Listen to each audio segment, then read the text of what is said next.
One of the first things I'll do before getting started is take a measurement from approximately the center of the rear hub to the bottom of the wheel arch.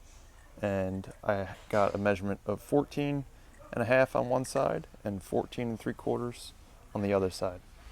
And before raising the vehicle, I'll break the torque on the wheel lugs using a breaker bar and a 19mm socket.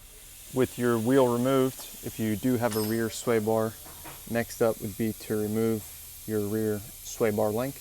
And on mine, that's a 15mm. If you have to, you'll have to put an Allen or a hex key in the center of it to hold it while you undo the nut.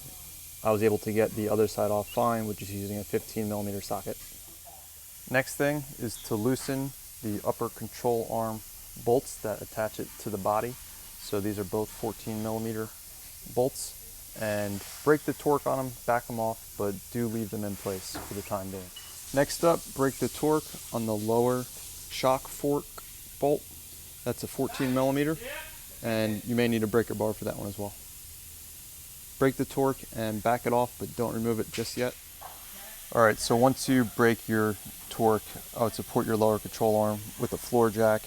Go ahead, and if you have an air gun, use that to remove this bolt. Air gun should be able to walk it out mostly, but if you have to, you can use a punch from the other side or use an open-ended wrench and try to get some pressure on it. So once you remove that bolt, make sure that your end link end is pushed through your lower control arm there, and then you'll be able to remove these two upper control arm bolts that go to the body, and then inside the car remove those two strut mount nuts. So with all of your bolts removed, go ahead and take the weight off that lower control arm by lowering the floor jack if you had one supporting it.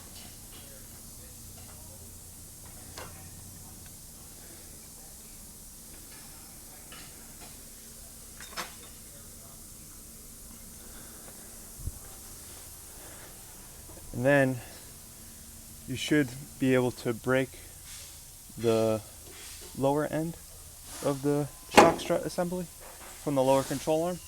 So you'll see that it's in there loose, right? It's got a little bit of bounce to it if you push down on it. But what I find helpful is to take an end of a breaker bar or a pry bar and find a good spot where you can get some leverage and use that to help push down on the lower control arm. And while pushing down on that, you should be able to remove the shock assembly. All right, this is what the Koni shock looks like when you take it out of the box. I have it set up on the workbench as it's going to be installed on the vehicle with this welded on nut facing the front of the vehicle, and the bolt is going to go in through the rear. So you'll discard this piece here, which is used to protect the threads in shipping. And then first step is to go ahead and you put this plastic washer, you just simply slip it around the shaft. And then because I'll be trying to lower the vehicle just slightly, I have this set of nice pliers here. I'll put the description in the details, and you do is you put it right around that collar there, and you open that up, and then you walk it down, and I'm going to put it on that groove, the lowermost groove. Alright, so I have that moved down to the lowermost groove there. Make sure that it's fully inserted and secure. So the next step is to take the spring mount and then install that over the top of the shaft onto the shock. And it's important to note that when you install this on the vehicle, the spring stop here should be facing towards the outside of the vehicle, and I'll show you what that looks like on the car. So there's the spring stop, and it's facing towards the outside of the vehicle.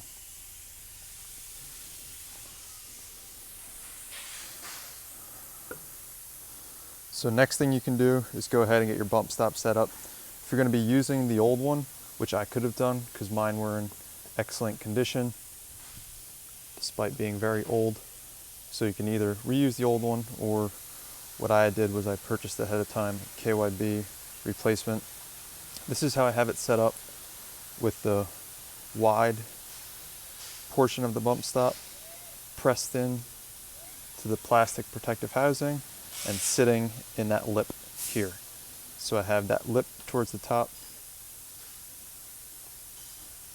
and then I'll place that around the shaft, use a little bit of force, get it pushed down, and then bring it back up, and bring it back up so that the top of the bump stop aligns with the top notch here. So this is how it looks with the bump stop aligned. And the next thing to do is to take a flat metal washer that came in your packaging and put it right there on top of the bump stop. What you can do next is take your replacement spring. So this spring is off a 1999 Honda Civic. It was removed by the original owner when it only had 10,000 miles on it. So to point out here is that this is what the top of it looks like. It's a little bit wider, and then it has a rubber protective piece that goes towards the top of the spring, so when it's compressed it doesn't rub together. And then the bottom end is narrower, so you'll see that fits into the actual spring holder, so to slide this over the top of the assembly. Alright, so with the spring slid over the shock assembly, once you do put it all together, you're going to want to make sure that the end of the spring there is firmly aligned with that spring stop right there. And that'll go into place once you get it, once you're either using spring clamps or however you're going to get it together. So next step is to replace the bushings for the shock itself. And this part's a little bit counterintuitive because the bushings actually they're installed away from each other, the narrow end pointing down and the collar in place. I use a little bit of lubricant. So that simply slides over there, and you'll see it, the narrow portion should be up against this metal washer like so. Then if you're going to be replacing the shock mount, make sure you install the rubber bottom with the cutout placed over the bolt head, and then that is going to go over the top, and the top bushing here that's going to sit inside of the strut mount like so, with the narrow portion pointed up, and then it's going to get a washer, and that's going to sit with the curved lip pointing up like that, and then it's going to get 2 nuts on top of it, torqued to 22 foot-pounds per the instructions. So one issue I ran into when I was trying to use my torque wrench to tighten up the top nut and torque it to 22 foot-pounds was that the shaft itself kept spinning. So I'm going to hold the shaft here and then use this to tighten it. So that worked. You'll have to estimate the torque, but 22 foot-pounds isn't all that much. So as long as it's good and tight, you're good to go. So when it comes to installation, it's going to be the reverse of how you removed it. So you're going to want to pry down on the lower control arm in order to fit the shock assembly back through those 2 holes. You're going to put those 2 mounting bolts through the 2 holes. It seems like the Koni assembly is a little bit longer than the factory one, so it is going to take a lot of force. Make sure that when you install it, you do so with this spring end point facing towards you, so it's going to be facing towards the outside of the vehicle.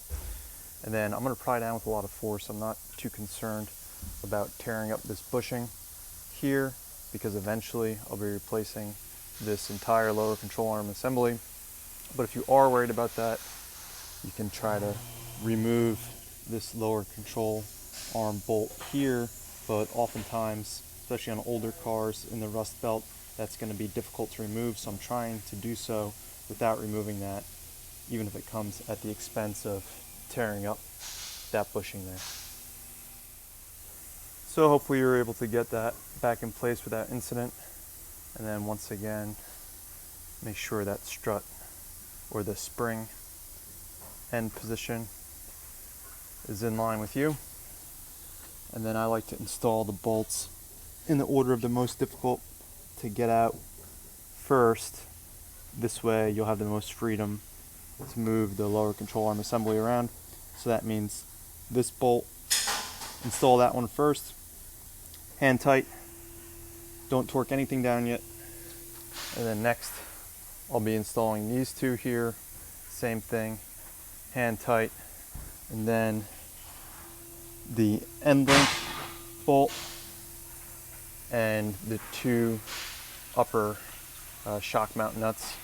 If you have to, or if you find it easier, you can support the lower control arm assembly with a floor jack, and you can always wiggle it around in order to line things up. You may have to put some weight on it, especially when it comes to getting these two bolts started. The last thing I'll point out, because I'm going to be using this car primarily as a commuter, I'll be setting the shock ride quality to the softest setting. So if you want, you can go all the way firm by turning it to the left. So again, it's a little bit opposite. So left gets you firm, you just follow the plus arrow. I'll be setting it to the softest setting, which it looks like it was from out of the box. So I'll be turning it to the right, and I'll be doing so on both sides. And then if I ever do want to dial it in, I'll make sure I save these, come in there and turn it up. Snug up your lug nuts by hand with your breaker bar and 19mm socket. Helps if the parking brake is set, and then torque them to 80 foot-pounds once you lower your vehicle onto the ground. So I would recommend, once you get the vehicle back on the ground, if you have the room underneath the car, to re-torque everything that you installed. And if you don't, what I would recommend is to use your floor jack, position it underneath the lower control arm, and as you raise up the lower control arm until you get a height roughly from the center of your hub to the top of your wheel arch. Again, you want to look for around 14 inches or so. So jack up the lower control arm, that'll simulate the weight on wheels, and then go ahead and re-torque everything. I'd come back in around 500 miles just to torque check everything one more time. I'll show you what the final outcome looks like. So through the magic of YouTube, this is roughly 5,000 miles later after I had installed the rear suspension. And at this point, the front suspension has been completed as well. So you'll see how it sits now. And for my goals, I think it's absolutely perfect.